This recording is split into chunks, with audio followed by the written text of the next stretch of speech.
Good evening and welcome to another episode of Rich Politics with me, your host, Richard Taylor. Thank you so much for taking the time to tune in. We always appreciate it. Don't forget to follow us on all the social media outlets and, of course, subscribe to our YouTube channel. Well, all eyes will be on Manchester this week. Why, you may ask? Because the Conservative Party conference kicks off. Boris Johnson, for the first time since winning in 2019 that 80-seat majority, will be able to meet in person his party faithful. Also in Manchester, the Reform UK party, led by Richard Tice, has had their conference, and tomorrow we'll be speaking with a correspondent and a friend of mine who has attended the conference, and we'll be getting some insights from what took place there today. But tonight, we've got our very own Jack Ross. He's the director of Turning Point UK, a wonderful friend, and he's been at the conference, and we're going to talk to him now. Jack, welcome to Rich Politics. Hi, Richard. Thank you very much for having me on. It's always a pleasure to do this show. Well, look, right from the top, you're at the conference. What's it like? Because, normally these conferences are full of excitement. There's a buzz with the party faithful. The crowds gather. It's the first time, really, Boris has been able to speak to the party faithful in person because of COVID and everything else since 2019. So what's it like, Jack? It is electric. There's a lot of younger members here this year. I think that's something which is really different about this conference. Normally, it's a bit of a mix, but I'd say a good 60, 70, if not more percent of people attending are young people, which is great to see because it's good to see conservative values being passed down the generations. And for me, it's been such a thrilling thing to see. There's lots of different breakout events. There's a good energy in there. And again, even with the speaking events, there's been a good energy, good people talking, good sound bites being said too. It'd be interesting to see if from this conference we start seeing more conservative policies being implemented, because I think something which is quite clear is the attendees are conservatives. They're not sort of Lib Dem lights. They're not these watermelons, green on the outside, red on the inside. These are actual conservatives who have come today and are looking to support a conservative party. Yeah, normally at these conferences, we see people coalescing around the party itself and showing real party unity. But of course, we've seen the opposite in Westminster. There have been some divisions, a lot. We look at lockdowns, we look at all the stuff that's been going on in the country, the handling of the pandemic and freedom of speech, freedom to move around, all this kind of stuff that we've had that seems to be threatened. For example, vaccine passports has been still a big issue. It's an ongoing issue. They don't seem to be featuring in this conference at all, do they, at the moment? Liz Truss, I know, gave her speech as Foreign Secretary. It seems to be really focused on the whole kind of phraseology around build back better, doesn't it? Build back better. Up there. Well, I have to say to our viewers before we go into that, I mean, I'm not a great fan of the slogan. I think it's build back bollocks, to me personally. Right? But then again, I'm not a signed up member of the Conservative Party, although I have conservative values, right? So that's my position. People know that. But yeah, tell us is there a sense of this is about build back better? What does it mean, Jack? From what you've seen and what you've heard down there in the conference? I think it's trying to move past the pandemic. It's looking forwards for our country. So again, the pandemic, whether you believe coronavirus was as bad as it was made out or whether you think some of it was over exaggerated, ultimately what's happened in the last year has happened, and it's looking at moving forward as a country, looking at rebuilding the economy afterwards, looking at moving past the furlough scheme. And I won't use the slogan because I'm not a huge fan of the slogan either, but creating, I think, a rejuvenated Britain, creating a post-Brexit Britain, a country which is an economic powerhouse of Europe, a country which is a global player again. And again, that's a big passion of mine because we've got the 5th largest economy in the world. And I think we are still a superpower. Lots of people say, Britain's not a superpower anymore. But why not? 5th largest economy in the world. Commonwealth has absolute love and respect for us. Worldwide love and respect for the Queen. People come to Britain when they want issues solved. Our opinion is very important on issues. And I don't understand why there is this. People want to move past Britain being a superpower. We are a world player, and we should treat ourselves as such. We should be proud in that. And I think this conference is trying to echo that Britain is still in the game. Britain is still a valuable country in the world, and Britain is still a world leader. Yeah, Liz Truss, the Foreign Secretary, I listened to her speech, and she used the phrase global Britain quite a lot in her speech, actually. But she was also careful to omit any kind of any connection to European countries. There was no talk of Europe. It was more to do with the global side of things. And do you think that omission of talking about partnering with Europe was deliberate? Quite possibly. I think there's definitely the idea of moving past Brexit as well. Like, Brexit's happened. We need to start moving on. We need to stop bitching amongst ourselves over where should we go back in, whether we should leave. I think it's very important that the people of Britain voted for Brexit. Brexit should no longer be discussed. The European Union should not be discussed except in the remit of a trade deal. Even it's very frustrating for me to see too people saying, "Oh, look at all these empty shelves in Britain. It's because of Brexit." But then there's been photos coming out this week where there's been shortages in Europe as well, and it's nothing to do with Brexit. It's because of the lockdowns across the world. It's because of the disruption in trade routes that we've seen food supplies being disrupted around the world. It's nothing to do with Brexit. It's because of the global lockdown. And it's very frustrating to see people trying to score cheap political points, trying to bash Brexit, which is one of the best things which has happened to Britain. It's given Britain a chance to reinvent itself. It's given Britain a chance to reinvent its image, to re-establish itself as a world leader, re-establish trade links, and get deals which benefit Britain, not Europe. Yeah, I totally agree. By the way, folks, the shelves are really well stocked in Wales. So if you shop in Wales, you're absolutely fine. And I would recommend you shop local and go to your local farmers as well. You get the best meat, I'm telling you now, right? So shop local, shop British. Exactly. I'm convinced these empty shelves are people going in at like 10:59 just before the shops close, taking pictures of the empty shelves at the end of the day and saying, "Oh, there's shortages." I live in Hampshire. No shortages where I am, and I live quite remotely. Yeah. In the city of Portsmouth, there's no shortages. It's just I think, Jack, like, even with the petrol crisis, well, there isn't the petrol crisis, I should say. Mainstream media, promoting the idea that we need a panic buy. The manufactured petrol crisis. Yeah, well, it's only down in London or southeast. Down the southeast is where they're struggling with these small garages, but the rest of the country, everyone's just fine because we don't. That's what the cabs have been saying in Manchester too. They said there's been nothing up here. It's just, again, my area of Portsmouth has been hit hard, but that's because we're an island. We're an island city, so we have limited supplies coming in, and we're the densest populated city in Europe. And so, of course, if everyone panics, there's going to be shortages. But everywhere else near me, out in the countryside, no issues. Up in Manchester, no issues. It's a manufactured crisis again. I did notice Boris Johnson didn't need any fuel today because he was spotted jogging this morning in his shorts and his white shirt. And if you've seen that on social media, so he was definitely out running this morning. But getting back onto the conference, Jack. So the whole idea of this Build Back Better, which, as you know, my viewers know what I think about that. The whole idea was to, as you say, post-Brexit, post-COVID, now try to get the country back up and running, entrepreneurship and, outward looking, global thinking Britain, and exporting instead of importing everything. Really, this revolution really within, not just within our politics, within our industries. But the problem I have, like many people have, Jack, is when we hear Boris Johnson or the Conservative Party talk about Build Back Better, all we see is higher taxes. Now, this government, since the 1940s, are the highest taxing government we've had. And yet, I understand that there's a big bill to be paid for, £400 billion they spent on, the COVID pandemic, furlough and everything else. But is it right, Build Back Better, when we're taxing people? And this government is one of the highest taxing governments we've had since the 1940s. I mean, is that building back better? But I think this is the frustrating thing, because the Conservatives were elected on the promise of not raising income tax, of not raising these taxes they are raising. So it is frustrating for members. I think as well, what's a particular bone for me to go on, I don't like all of these corporations, these globalist corporations which have come to Britain, which don't pay their fair share in tax. They channel their profits out of Britain. They really strip mine our country. So I think if we're going to tax anyone, let's go after the multinationals who are exploiting our country. Let's go after Boohoo, who has bloody sweatshops in Leicestershire. Who went to prison for that?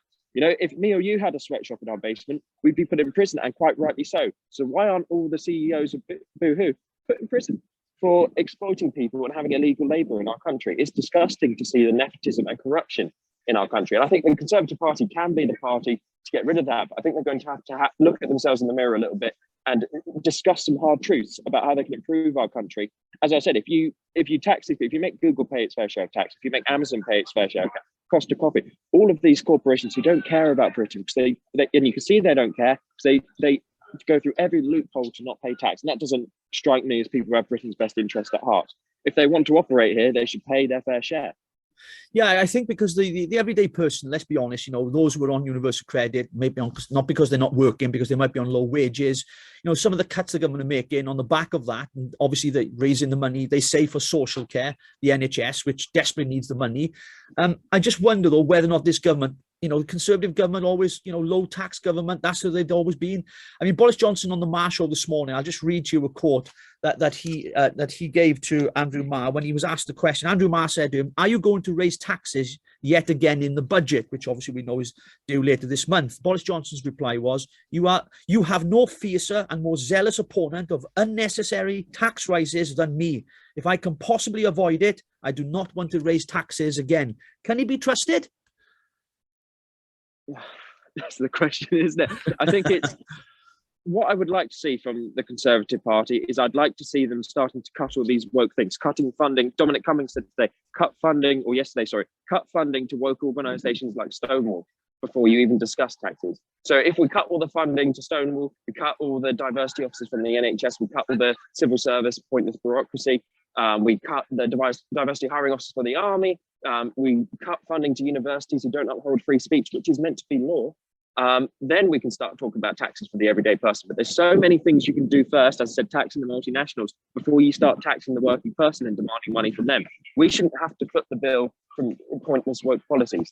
We should, it's starting to sound a little bit like New Labour at the moment, when New Labour introduced all these grants and stuff. But the I was going to say that the Conservative Party have been accused of being the new Labour Party by lots of my colleagues and friends that I've been speaking with, and I think Tony Blair would be rubbing his hands together in great delight, and I think he might even consider joining the Conservative Party the way it's going. But that aside, let me just get on with the conference then. Now, the green agenda is going to be a big thing at this party conference, isn't it? Because they've got the COP26 coming up, and of course the green agenda, electrifying cars, this idea of replacing old boilers with these £10,000 boilers, that'll cost people.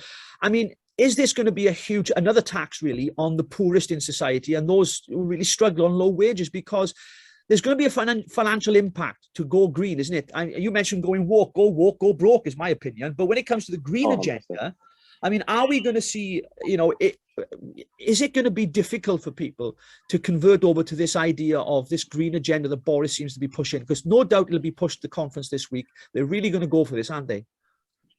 Oh, 100%. That's all they've been talking about, really. I think the issue you have with the green stuff is, I think it's good to be, I support the certain green policies. I think we should look after our environment. We only get one planet at the end of the day. But at the same time, we shouldn't be importing green policies at the expense of the British people. Britain puts out 0.7% of Britain makes up, 0.9% of the world's population and puts out 1.1% of the world's emissions. That's pretty much a 1-to-1 ratio. You've got countries like China, which make up 19% of the world's population, but put out 27% of the world's emission. Why aren't we looking at them? Why aren't we asking them? Look at America, look at India, look at South America. Talk to them about green stuff before you come to Britain, because we're pretty much 1-to-1. Again, if we can get it better, we can get it better, but not at the expense of the working people of this country.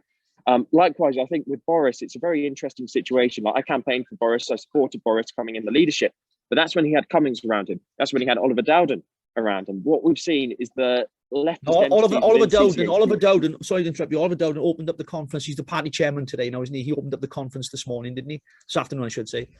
Yes, but hopefully he's back in the fold. But as far as I'm aware, he's not properly in this, or they sacked him over the Brexit stuff, which was a big statement. But again, there's an element in CCHQs, that's Conservative campaigning headquarters, who run the party. Like, Boris Johnson doesn't run this country. Unfortunately, I think if he had a bit more authority, we could be seeing some actual Conservative policies coming in. But we're seeing this radical, liberal, centrist left. And again, centrism is not neutral. It is a political persuasion. It's left-leaning ideology coming in and influencing the party. Boris Johnson, I think, is surrounded by leftist advisors, the same people who surrounded Theresa May. So I think Theresa May, had she not been surrounded by the Philip Hammonds and CCHQ, we might have seen a slightly different outcome from Brexit. She was pretty sound, conservative-wise, other than the Brexit stuff.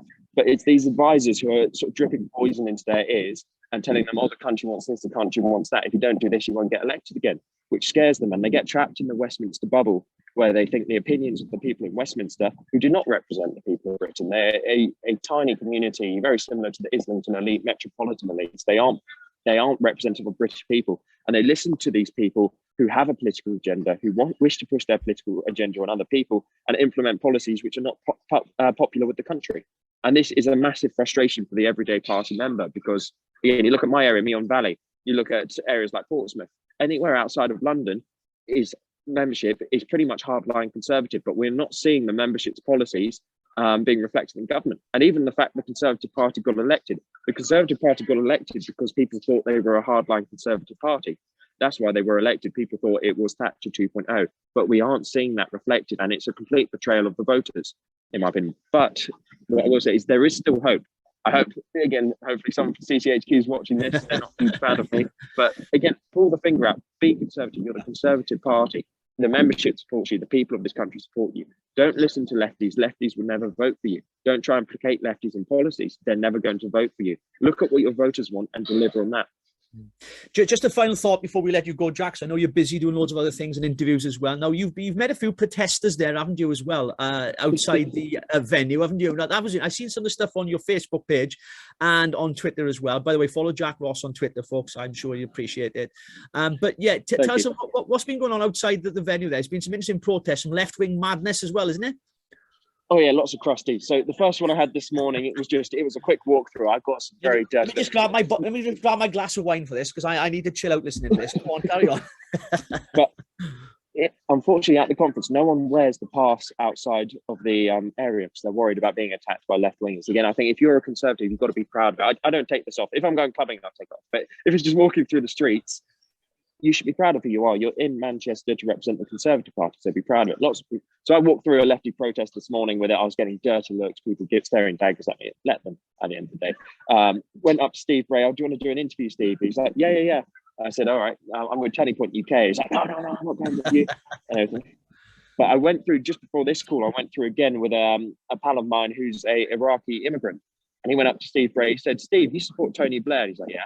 He said, well, Tony Blair destroyed my country. I'm from Iraq. So why are you trying to bring democracy to Iraq, but you don't support democracy in Britain? Why are you opposing the Brexit vote? Steve's like, I'm not talking to you. Had a meltdown. Then we got swarmed by a load of lefties who were trying to be nasty. I had them all grabbing me, and then the police actually pulled them off me. I just stood my ground. So about 10 minutes, I had a chat with them. The police said, oh, do you mind moving on? I said, yeah, no worries. We've got our footage. But just the state of them out there, you've got blokes in balaclavas and they're wearing eyeliner and everything. All of these piercings. I don't know why they always look the same. Yeah, I was say you didn't bump into Angela Rayner there with a placard saying "scum, fascist, and racist" by any chance, did you? Though last night someone could shout Tory scum at me, but as I said, if they don't shout Tory scum at us, we're doing something wrong. So, Jack, listen, it's been wonderful to catch up. It's good to see you again, my friend. Just quickly before you go, the last thought. This conference is going to be, I think, very important for Boris. It's his chance to really speak, as we mentioned at the start of the show, to his party faith. To reignite the membership's faith in him, I think. Yeah, it is. And I think, I don't know how much attention the general public will gain from this, because not everyone's into politics, as types, But there's been a lot of closed camera events too, as I say, stuff not recorded by the media, just speaking to the membership, which is quite interesting. Do you think Boris is in a position at the moment, I think we're about 20 months away from an election myself personally, 20 months or so. Do you think Boris, if an election was called sooner than that, let's say next year, do you think Boris at the moment, your personal opinion, would still win a majority if there was an election next year? Oh yeah, no, 100%.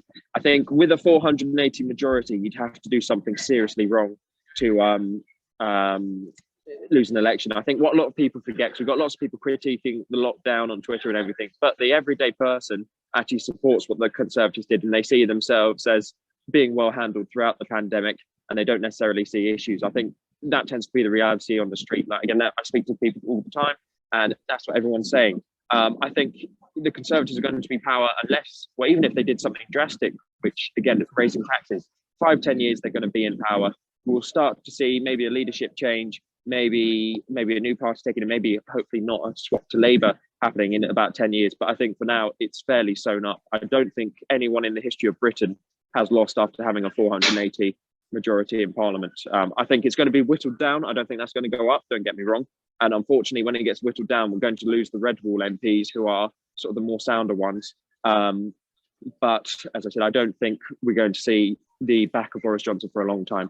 So as I said, that's why I'm here. That's why I'm here to work with the party, because I think the party is going to be in power. There's no point shaking your fist from the outside. You've got to try and reform from within and push for actual Conservative policies from within. Well, Jack, listen, it's a pleasure, as always, to have you on. Thanks for coming and sharing with us, and being at the conference as well, and putting up with the left-wing nut jobs as well. I really appreciate it. I can see something going on there.